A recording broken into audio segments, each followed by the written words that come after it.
Say, you know what a sequel is, don't you, Timmy? Why, sequels are the world's way of clinging helplessly to the past.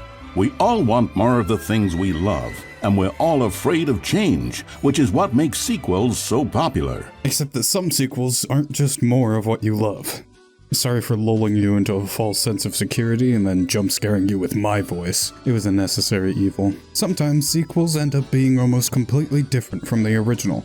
And when that happens, there are two major paths that it can go down. Either the sequel is so much better that it becomes the new standard for the series, or people dislike the new direction so much that the sequel is ignored and treated as the black sheep of the bunch.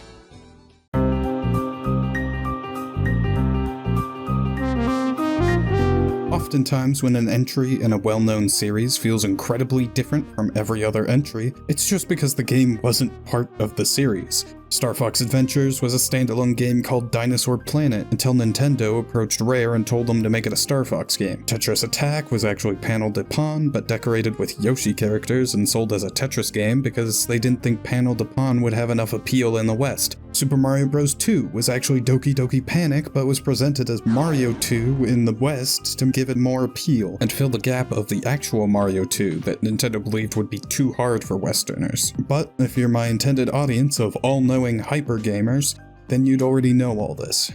Hence the name.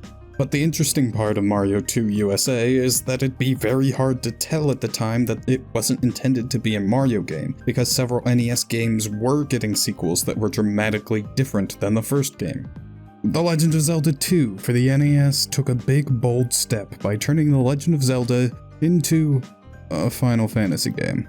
And then they went back on it immediately in the next century, dropping a lot of the RPG elements, which is also what Final Fantasy's been doing. Similarly, Castlevania 2 took a big bold step by turning Castlevania into a bad game. So it makes more sense that they went back on these changes. And in both of these cases, it's really easy to look back and see just how different these games are from the standards of their series. But I doubt it was nearly as jarring back when they were initially released, because there were no standards. Each series only had one game at the time, and the perception of what a video game sequel should be barely existed at all. The games featured the same characters in at least a similar genre, but compared to everything else that's came out since, they really don't fit in. To me though, it makes sense that Black Sheep sequels would really only exist back then, cause the video game landscape was so uncharted that you'd definitely want to experiment with a ton of new ideas. No need to lock yourself into a static formula straight out the gate, plus it's incredibly rare for a modern franchise to experiment so drastically,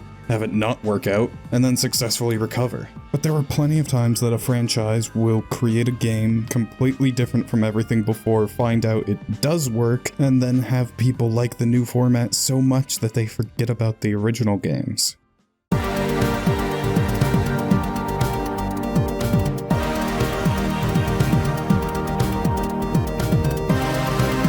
There are games that completely revolutionize their own franchise in ways that make it hard to go back, like how Sonic 2 added the spin dash and now Sonic 1 feels empty without it, but that's not what I'm talking about. I'm talking about something like Team Fortress.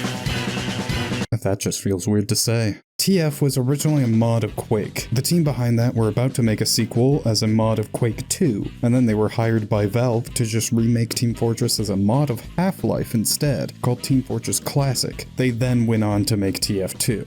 The thing is with Team Fortress is that it isn't that dramatically different from TF2 when it comes to gameplay. It even features the exact same 9 classes as TF2. The big difference they made between the two games was in its personality, and this was such a massive change that it essentially invalidated the original Team Fortress. Some people still play the original for sure, but just saying Team Fortress without the 2 afterwards feels so awkward and wrong that clearly TF2 was at least somewhat more impactful globally. But despite what the numbers may suggest, there's kinda actually 2 different games that came before TF2. Earlier I mentioned Team Fortress Classic, which was a remake of Team Fortress, but it added a lot of new features that better tie together Team Fortress and its honor grad big brother. Classic introduced the control point style game modes. Capture the Flag was already in the original, but Classic expanded the mode, and a very important step, Classic changed the character designs of the classes to look less like all the same generic angry men, and instead slightly more unique, still angry,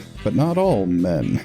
But TF2 took all these improvements, did them again, and changed a lot more this time. But for how much TF2 seems to have changed everything, they really didn't cut out much from the originals. The only things dropped were the escort game mode and the related civilian class exclusive to that game mode. But to be honest, the only reason I know the original must exist is because there's a big fat 2 at the end of this title. That's just how much more prominent TF2 was than Team Fortress. Much like Dota 2. Defense of the Ancients was a mod of Warcraft 3.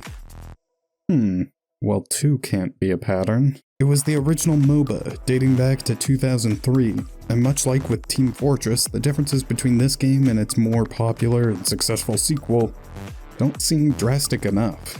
Besides the fact that Dota 1 looks like... well, it looks like Warcraft 3. I didn't really grow up with Warcraft 3, so I'm not used to looking at this, but let's just say Dota 2 improved the visuals. But relative to their sequels, Dota 1 was a lot more popular than Team Fortress was. In 2009, Valve acquired the Dota IP and made Dota 2 later in 2013. Well, 2 can't be a pattern. However, besides losing its attachment to Warcraft characters and lore, Dota 2 was pretty much a straight upgrade in nearly every aspect. In fact, it almost seems like the more your sequel is just the original but done significantly better, the more people tend to abandon the original.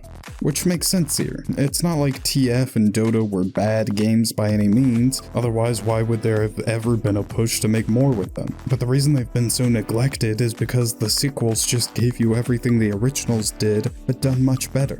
With Team Fortress and Dota, they were almost straight upgrades with very little reason to revisit their predecessors. But sometimes sequels change a lot from the original. In this case, there's still a reason to go back to the first game because it's such a dramatically different experience from its sequel, but it can still be so much better that people won't want to go back. It's time for the moment you've been waiting for!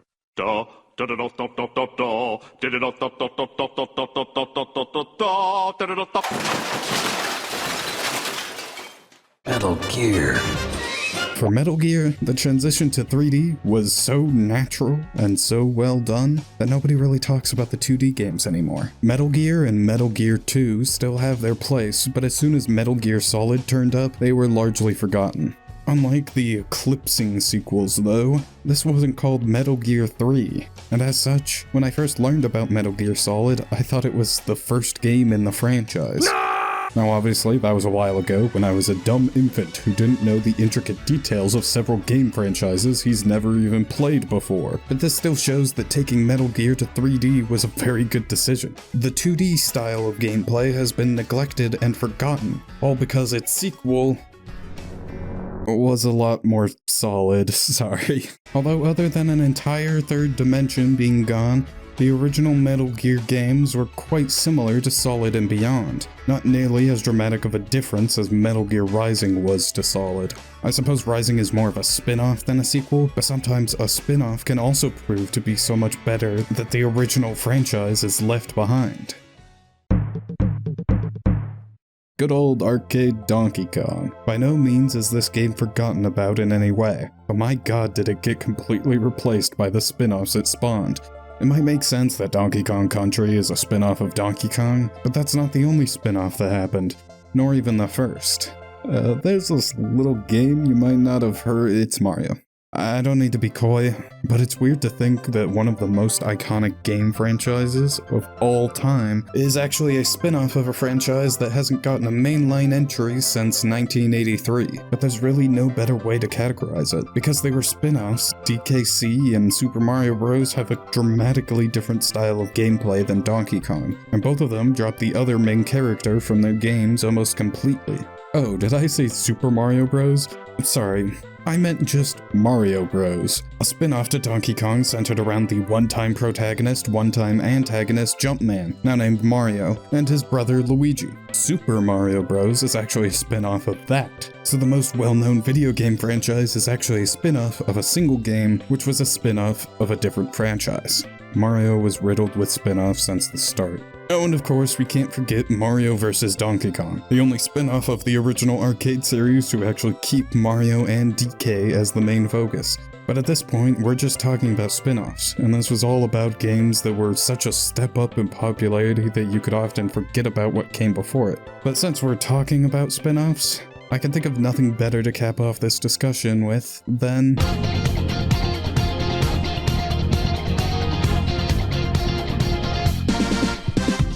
Persona is a spin-off of the Megami Tensei franchise and has 5 mainline entries. These are both facts that aren't actually often brought up about Persona. Persona featured a party of high schoolers saving the world using their personas, while Megami Tensei features one person out here recruiting his enemies and making them work for him as his own team. Persona also obviously has a lot more social aspects. It has a more relaxed overall tone, and despite the fact that Persona has school teens go to a dream realm where they fight God to change reality, it's somehow more grounded and realistic when compared to Megami Tensei. But all these changes just clicked for people, and now Persona is much more mainstream than Megami Tensei ever was. Saying you're a fan of Megami Tensei makes you seem like you're a mysterious individual who likes niche games. Saying you're a fan of Persona makes you seem like Dave. He plays video games in his free time.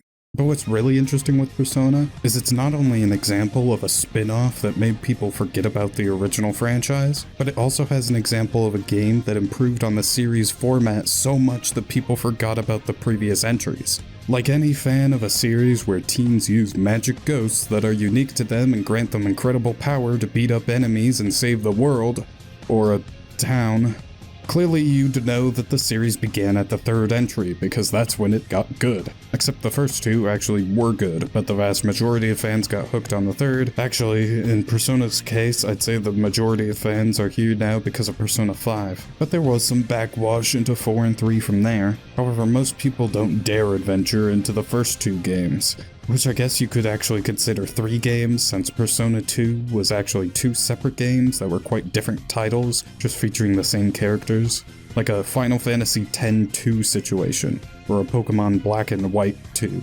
So what differences were there between Persona 2 and 3 that created such an impassable wall for new fans? Well, Persona 3 is in 3D.